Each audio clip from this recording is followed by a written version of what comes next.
तो युवा चेहरों को मंत्रिमंडल में जगह मिल सकती है। जाएंगे लखवीर के पास। इस वक्त की बड़ी खबर आप तक पहुंचा रहे हैं, दलित चेहरों को भी मंत्रिमंडल में जगह मिल सकती है। लखवीर, आवाज पहुंच रही है आप तक? जी पल्लवी, ठीक है। सवाल मेरा था लखवीर, जैसा आप बता भी रहे थे, नामों पर तो चर्चा होगी इस बैठक में, लेकिन क्योंकि दिग्गजों का जमावड़ा लगा हुआ है, आगे की जिम्मेदारियां भी क्या तय की जा सकती हैं? बिल्कुल निश्चित रूप से राजस्थान में सत्ता और संगठन सामंजस्य से बैठाकर काम करे, इसलिए सरकार भी प्रभावी हो और संगठन भी प्रभावी हो, यह आलाकमान का फोकस है। क्योंकि 2024 का लोकसभा चुनाव सामने है। ऐसे में तमाम जो प्रकल्प हैं, भारतीय जनता पार्टी के तमाम जो मोर्चे हैं, उनमें भी फेरबदल करना है, उनकी भी कार्यकारिणियां घोषित करनी है। स्वाभाविक तौर पर प्रदेश के संगठन में भी बड़े बदलाव देखने को मिल सकते हैं। और जैसा कि मैं पहले बता भी रहा था कि बीजेपी प्रदेश अध्यक्ष पद में भी बदलाव हो सकता है। हालांकि ये देखने वाली बात ये होगी कि लोकसभा चुनाव से पहले बीजेपी का प्रदेश अध्यक्ष बदला जाता है या लोकसभा चुनाव के बाद बदला जाता है, लेकिन बीजेपी का प्रदेश अध्यक्ष बदला जाएगा, ये तय हो गया है।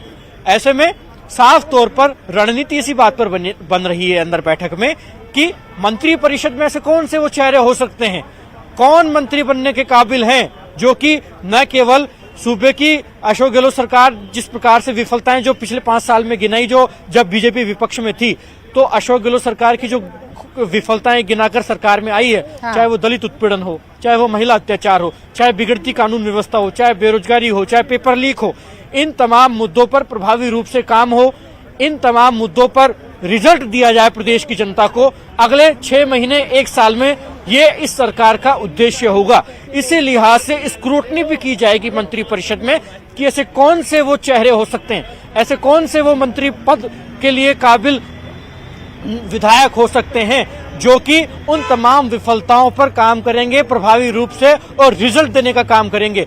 क्योंकि पीएम नरेंद्र मोदी जब प्रचार कर रहे थे राजस्थान में, तो उन्होंने साफ तौर पर अपनी गारंटी को सबसे ठोस और मजबूत गारंटी बताते हुए कहा कि नरेंद्र मोदी की गारंटी का मतलब है काम होने की गारंटी, गारंटी पूरा होने की गारंटी, ये साफ तौर पर कहते हुए नजर आए थे। और ये बीजेपी का पेट स्लोगन भी हो गया है उन सभाओं के बाद से, और बीजेपी आगे बढ़ी भी पीएम नरेंद्र मोदी के नाम से ही। ऐसे में साफ तौर पर जिन विफलताओं के आधार पर पिछले 5 साल हमलावर थी बतौर विपक्ष के भारतीय जनता पार्टी, बीजेपी के तमाम नेता कह रहे हैं कि मोदी की गारंटी मतलब पक्की गारंटी, और इन्हीं को पहुंचाने का काम बीजेपी के नेता कर भी रहे हैं। महत्वपूर्ण ये है, अब लखवीर बताइएगा कि क्या बैठक शुरू हो चुकी है क्या? बिल्कुल, इस बैठक में अपेक्षित तमाम नेता राष्ट्रीय अध्यक्ष जेपी नड्डा के आवास पर पहुंच गए हैं और इस बैठक का विधिवत शुभारंभ हो भी गया है। ये बैठक अब बीजेपी अध्यक्ष जेपी नड्डा के आवास पर शुरू हो गई है, जिसमें पहले तो साफ तौर पर तमाम जो प्रदेश कोर ग्रुप के सदस्य हैं उनका धन्यवाद ज्ञापित किया जाएगा, उनका आभार जताया जाएगा, और क्योंकि राजस्थान में बीजेपी की अच्छे बहुमत के साथ सरकार बनी है। हालांकि बीजेपी एक्सपेक्ट कर रही थी राजस्थान में कि 130 से ज्यादा सीटें आएंगी, लेकिन इतनी आई नहीं, क्योंकि करीब 10 बीजेपी के बागी ही चुनाव जीतकर आ गए। तो उन तमाम पॉसिबिलिटीज पर भी मंथन संभव है इस बैठक में कि आखिरकार वो क्या कमियां रही कि बीजेपी की सीटें कम रही, आखिरकार वो क्या कमियां रही कि हम हमारे बागियों को मना नहीं पाए और वो निर्दलीय चुनाव लड़े और जीत कर आ गए। और साफ तौर पर कई सीटों पर तो बीजेपी के आधिकारिक जो प्रत्याशी थे उनकी जमानत भी जब्त हो गई। सांसद देवजी पटेल अपनी जमानत नहीं बचा पाए, स्वर्गीय भैरव सिंह शेखावत के दामाद और पूर्व मंत्री नरपत सिंह राजवी चित्तौड़गढ़ से अपनी जमानत नहीं बचा पाए। ऐसे में कई नेता हैं जो अपनी जमानत भी सुरक्षित नहीं कर पाए। ऐसे में पार्टी चाहेगी प्रदेश के नेताओं से जवाब कि क्या कारण रहे टिकट वितरण, क्यों हम अच्छा नहीं कर पाए। बीजेपी के नेता of the record of camera कहते भी हैं कि अगर टिकट वितरण ठीक तरीके से होता तो हम अच्छा परफॉर्म कर सकते थे, हमारी सीटें और बढ़ती, लेकिन कहीं ना कहीं चूक हम में हुई, कमियां रह गई। हालांकि हमारी सरकार अब आ गई है, अब सरकार अच्छे तरीके से कैसे काम करे ये हमारा उद्देश्य है। हमारा संगठन कैसे प्रभावी तौर पर मजबूत पूरे प्रदेश में दिखाई दे, ये हमारा फोकस है। और निश्चित रूप से इस बैठक में चर्चा यही होगी कि आखिरकार मुख्यमंत्री, उप मुख्यमंत्री के साथ साथ मंत्री परिषद में कौन कौन नेता शामिल हों। ये पार्टी चाह रही है रणनीति तैयार करना, खाका तैयार करना। तो क्या उस चूक को, उस गलती को सुधारा भी जाएगा लखवीर? अब क्या बीजेपी से बागी होकर के जो नेता चुनावी रण में उतर चुके थे, ताल ठोक गए थे, जीत कर सामने आ चुके हैं, क्या उन्हें साधने की अब कोशिश की जाएगी लोकसभा चुनाव को देखते हुए?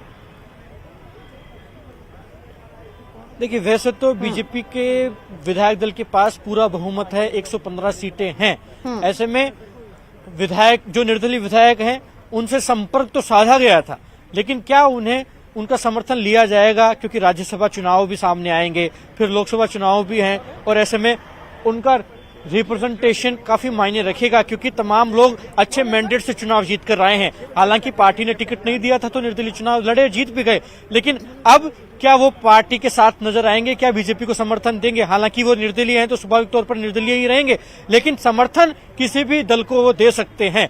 ऐसे में क्या बीजेपी को समर्थन देंगे, ये देखने वाली बात होगी। हालांकि पार्टी चाहेगी कि ये तमाम लोग बीजेपी को समर्थन दें, क्योंकि बीजेपी के विचार परिवार से ताल्लुक रखने वाले ये तमाम नेता हैं, बीजेपी के तमाम ओहदों पर भी रहे हुए हैं, बीजेपी के कार्यकर्ता माने जाते हैं। हालांकि टिकट कट गया तो चुनाव लड़े, लेकिन आज भी इनकी जो श्रद्धा है वो बीजेपी के विचार के प्रति है। लखवीर, आपके पास वापस आऊंगी, लेकिन इस वक्त की बड़ी खबर दर्शकों तक पहुंचा दें। बैठक में गृह मंत्री अमित शाह मौजूद है, पहुंच चुके हैं सीएम भजनलाल, और दोनों डिप्टी सीएम भी बैठक में मौजूद है। मंथन किया जा रहा है, बैठक शुरू हो चुकी है। बताते चले, गजेंद्र सिंह शेखावत समेत कई बीजेपी के दिग्गज नेता जो हैं वो इस वक्त जेपी नड्डा के आवास पर मौजूद हैं, वहां पर मंथन किया जा रहा है। और जैसा कि लगातार हमारे संवाददाता लखवीर इस पूरे मामले पर जानकारी दे रहे हैं, वो बता रहे हैं कि तमाम मुद्दों को लेकर के बैठक में मंथन जो है वो किया जा रहा है। और इसके साथ साथ मंथन, लखवीर, क्या इस बात पर भी किया जाएगा कि बीजेपी के प्रदेश अध्यक्ष अगला राजस्थान में कौन होगा? जैसा कि आप बता रहे थे कि संभावनाएं हैं कि बदला जा सकता है। लखवीर जी, देखिए, ये तो निश्चित हो गया है कि बीजेपी के प्रदेश संगठन में बदलाव साफ तौर पर होंगे। बीजेपी का प्रदेश अध्यक्ष भी बदला जाएगा, कोई नया प्रदेश अध्यक्ष देखने को मिलेगा, चाहे और वो प्रदेश अध्यक्ष जो होगा वो मूल ओबीसी या फिर दलित आदिवासी तबके से ताल्लुक रखने वाला होगा, ये साफ तौर पर कहा जा सकता है। हालांकि प्रदेश अध्यक्ष कौन होगा, इस पर तमाम जो आलाकमान है वो मंथन करेगा, तमाम दिग्गज नेता मंथन करेंगे, और उसके बाद ही राजस्थान भाजपा का नया प्रदेश अध्यक्ष नियुक्त किया जाएगा। लेकिन उससे पहले ये जानना जरूरी है, इस बात को लेकर दिलचस्पी है कि बीजेपी का प्रदेश अध्यक्ष लोकसभा चुनाव से पहले बदला जाएगा या फिर लोकसभा चुनाव के बाद बदलाव किया जाएगा, क्योंकि करीब 6 महीने ही हुए हैं सीपी जोशी को प्रदेश अध्यक्ष बने। उनके नेतृत्व में चुनाव करवाया गया, उनके नेतृत्व में प्रदेश का चुनाव हुआ, लेकिन प्रदेश का चुनाव हुआ और सरकार भी आ गई, 115 सीटें आई। लेकिन बीजेपी के प्रदेश अध्यक्ष सीपी जोशी खुद का बूथ हार गए, खुद की विधानसभा हार गए, और वहां से भाजपा से बागी होकर निर्दलीय चुनाव लड़े। चंद्रभान सिंह आक्या करीब 10,000 वोटों से चुनाव जीत गए। ऐसे में ये उनके लिए सेटबैक है, ये उनके लिए थोड़ा निराश करने वाली खबर है। हालांकि सीपी जोशी वो चेहरा है जो कि बिना किसी क्रेडिट की होड़ में पूरे प्रदेश अध्यक्ष कार्यकाल में नजर आए और बीजेपी सरकार बने। इसके लिए उन्होंने कई संकल्प भी लिए थे और साफ तौर पर बिना किसी विवाद में पड़े काम भी किया।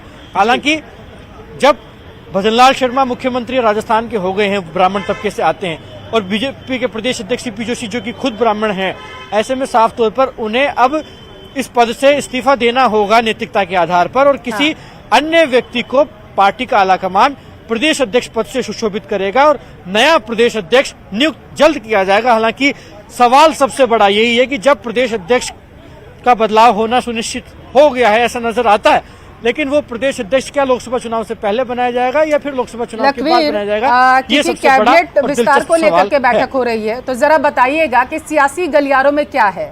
पहले फेज की बात करें तो कितने लोगों का नाम सामने आ रहा है? देखिए, बीजेपी के आलाकमान इस वक्त मंथन इसी बात पर कर रहे हैं कि मंत्री परिषद में कौन कौन चेहरे शामिल किए जाएं, पहले कितने लोगों को इस मंत्री परिषद में शामिल करवाया जाए। और साफ तौर पर कहा जा सकता है करीब 1.5 दर्जन लोग या 2 दर्जन लोग पहले विस्तार में साफ तौर पर मंत्री परिषद में शपथ ले सकते हैं। करीब 1 दर्जन कैबिनेट मंत्री बनाए जाएंगे, अन्यों को राज्य मंत्री का दर्जा दिया जाएगा। आगे जो नेता छूट जाएंगे उन्हें बोर्ड आयोग की जिम्मेदारी भी दी जा सकती है, जो कि गैर विधायक हैं, क्योंकि Bharatiya Janata party cadre based party के कार्यकर्ताओं की बड़ी फौज है, नेताओं की बड़ी फौज है, और कई नेता ऐसे हैं जिन्हें टिकट की उम्मीद थी, जिन्हें टिकट नहीं दी गई। कई नेता ऐसे हैं जिनकी सरकार लाने में महत्वपूर्ण भूमिका रही। ऐसे में उन तमाम नेताओं को भी बोर्ड आयोग का चेयरमैन बनाया जाएगा। ये निश्चित है बोर्ड आयोग की जिम्मेदारी उनको दी जाएगी। इससे किसी प्रकार की कोई दरकिनार नहीं किया जा सकता, क्योंकि पार्टी चाहती है कि तमाम जो नेता, तमाम जो कार्यकर्ता जो विचारनिष्ठ हैं, जो कि पार्टी के लिए समर्पित है रहे पिछले 5 साल, उन्हें ज्यादा से ज्यादा प्रतिनिधित्व सरकार में दिया जाए। चाहे उन्हें बोर्ड आयोग का चेयरमैन बनाकर राज्य मंत्री का दर्जा दिया जाए, या फिर जो विधायक जीत कर आए हैं उन्हें मंत्री परिषद में शामिल करवाया जाए। नजर इस बात पर है कि कैबिनेट मंत्री का दर्जा किन किन नेताओं को मिलता है, और किन जाति बिरादरी तबकों से आने वाले लोगों का, किन क्षेत्रों से आने वाले लोगों को कैबिनेट मंत्री बनाया जाता है। इस पर नजरें होंगी, क्योंकि एक चूक बीजेपी से हुई है। हमने देखा कि भजनलाल शर्मा जयपुर के सांगानेर से चुनाव जीतकर आए, उन्हें मुख्यमंत्री बनाया गया। दिया कुमारी जयपुर शहर की विद्याधर सीट से चुनाव जीतकर आई, उन्हें उप मुख्यमंत्री बनाया गया। दूदू सीट से चुनाव जीतकर आए प्रेमचंद बेरवा को उप मुख्यमंत्री बनाया गया। ऐसे में तमाम जो लोग हैं वो जयपुर जिले और जयपुर संभाग से ही आते हैं, मुख्यमंत्री और उप मुख्यमंत्री।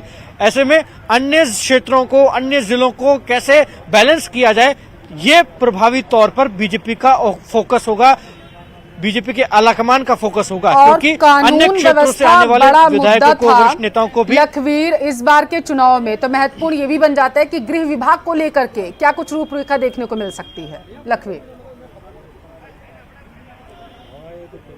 बहुत अच्छा सवाल है पल्लवी आपका। देखने वाली बात होगी कि आखिरकार गृह विभाग जो है, गृह मंत्रालय जो है, वो क्या मुख्यमंत्री खुद अपने पास रखेंगे या फिर किसी वरिष्ठ विधायक को, वरिष्ठ नेता को गृह मंत्रालय सौंपा जाएगा, क्योंकि बिगड़ती कानून व्यवस्था को बड़ा मुद्दा बनाया भारतीय जनता पार्टी ने बतौर विपक्ष।